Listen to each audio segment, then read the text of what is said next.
हाँ तो स्टूडेंट्स, अपना जो नेक्स्ट टॉपिक है यहाँ पे loss of energy by combination of charge conductor. मतलब दो चार्ज कंडक्टर कंबाइन कर दोगे तो एनर्जी का लॉस होता है, कितना होता है, मतलब आवेशित चालकों के संयोजन से ऊर्जा की हानि। तो ये topic same as it is repeat हो रहा है। जैसे मान लीजिए मैंने अभी भी कहा था कि दो कंडक्टर ले लीजिए, ठीक है ना। दोनों को चार्ज करिए कितने पोटेंशियल से, पहले को मान लीजिए V1 पोटेंशियल से कर दिया, दूसरे को V2 पोटेंशियल से कर दिया है। तो दोनों के अंदर चार्ज कर दिया तो आपको पता है पोटेंशियल एनर्जी क्या हो जाती है, स्टोर हो जाती है। तो पहले कंडक्टर में energy store in a conductor A, आपने फॉर्मूला एक टॉपिक कल किया था अपने, energy store in a capacitor आया भी था आपके पास, हाफ CV के। तो यहाँ पे क्या आ जाएगा U1 का, मतलब फर्स्ट के अंदर पोटेंशियल एनर्जी U1 है तो क्या आ गया हाफ V1 V2 स्केयर, और दूसरे की करोगे तो half C2 V2 square. Total energy U1 plus में U2 दोनों की वैल्यू पुट कर देंगे तो क्या आ गया आपके पास है U equal to half C1 V1 square plus में हाफ C2 V2 स्केयर। ये एनर्जी स्टोर है दोनों कंडक्टर में जब ये अलग अलग हैं।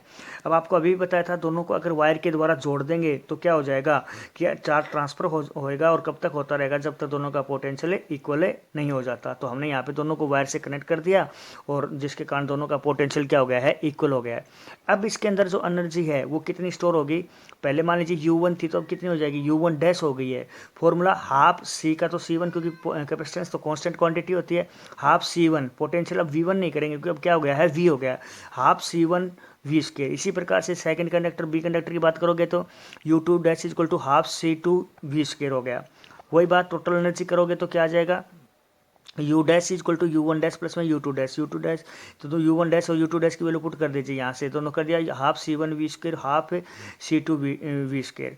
अब आपकी एनर्जी क्या हो रही है, लॉस हो रही है। तो लॉस होने का मतलब पहले वाली जो टोटल एनर्जी स्टोर थी वो ज़्यादा है किससे, सेकंड से। तो क्या कर देंगे हम, loss of energy U minus U dash कर देंगे, और U डैश की इक्वेशन फर्स्ट और सेकंड है हमारे पास, दोनों की वैल्यू हम क्या कर देंगे यहाँ पे पुट कर देंगे। तो फर्स्ट इक्वेशन हमारे पास यहाँ पे है half C1 V1 square half C2 V2 square minus half C1 V square half C2 V square. तो हमने अब यहाँ पे देखिए हाफ यहाँ पर भी है और यहाँ पर भी है, चारों में है, तो हाफ क्या हो गया, कॉमन हो गया। तो यहाँ से क्या बचा C1 V1 स्केयर प्लस में क्या बचा, हाफ कॉमन हो गया C2 V2 square minus half तो इसमें भी हो गया, और यहाँ से आप देख लो V भी कॉमन है तो यहाँ अंदर क्या बचेगा C1 प्लस में C2, हाफ इधर कॉमन ले लिया और V स्केयर इधर लिख दिया है। अब V यहाँ पे कौन सा पोटेंशियल है, यहाँ पे कॉमन पोटेंशियल है, और कॉमन पोटेंशियल की वैल्यू अभी भी आपने निकाली थी लास्ट टॉपिक में, क्या थी C1 V1 प्लस में C2 V2 अपॉन में C1 प्लस में C2।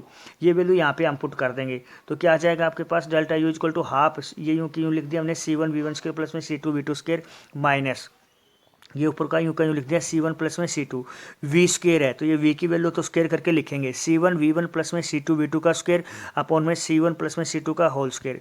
अब आप देख रहे हो यहाँ से C1 प्लस में C2 ये नीचे स्क्वायर है तो कट जाएगा, तो यहाँ से नीचे क्या बचेगा C1 प्लस में C2 बचा, यहाँ पे कुछ नहीं का मतलब क्या है 1 है, तो एलसीएम लोगे तो क्या आ जाएगा आपके पास C1 प्लस में C2 आ गया। तो एलसीएम लोगे तो C1 है तो C1 प्लस में C2 इसके क्या चला जाएगा मल्टीप्लाई में, तो C1 प्लस में C2 जो कि यूँ टर्म हो गई माइनस ये 1 हो गया तो ऊपर का यूँ का यूँ आ गया, तो ये आपके पास क्या बचा, ये तो कट गया था ना, तो ये क्या बचा C1 प्लस में ना C1 V1 प्लस में C2 V2 का होल स्क्वायर बचा। ठीक है, इससे आके देखिए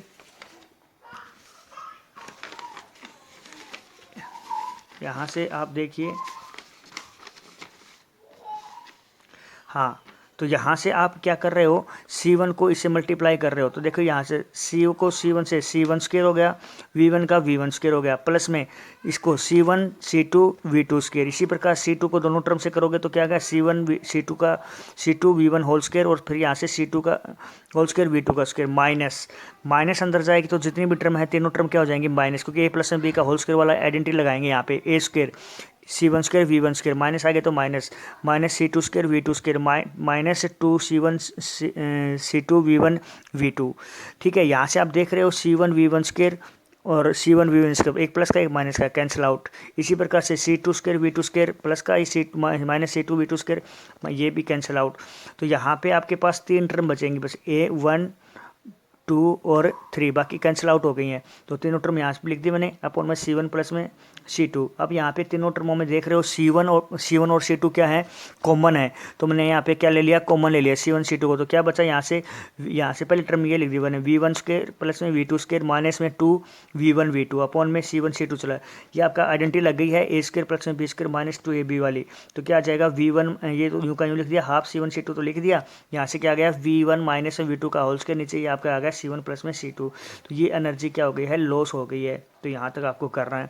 कई बार आपसे पूछ लिया जाता है कि कैपेसिटर्स हैं उनका यूज क्या होता है, तो आपको यहाँ पे यूज लिख दिया गया है एज ए चार्ज कोमुलेटर में भी यूज होता है, इलेक्ट्रोस्टैटिक पोटेंशियल एनर्जी को स्टोर करने में भी यूज होता है, रेडियो टीवी में भी यूज होता है, साइंटिफिक स्टडी में भी यूज होता है, मेडिसिन में भी यूज होता है, और इलेक्ट्रिक फिल्टर में भी इसका यूज होता है। तो ये याद करने वाले पॉइंट है, तो ये आप याद कर लेना।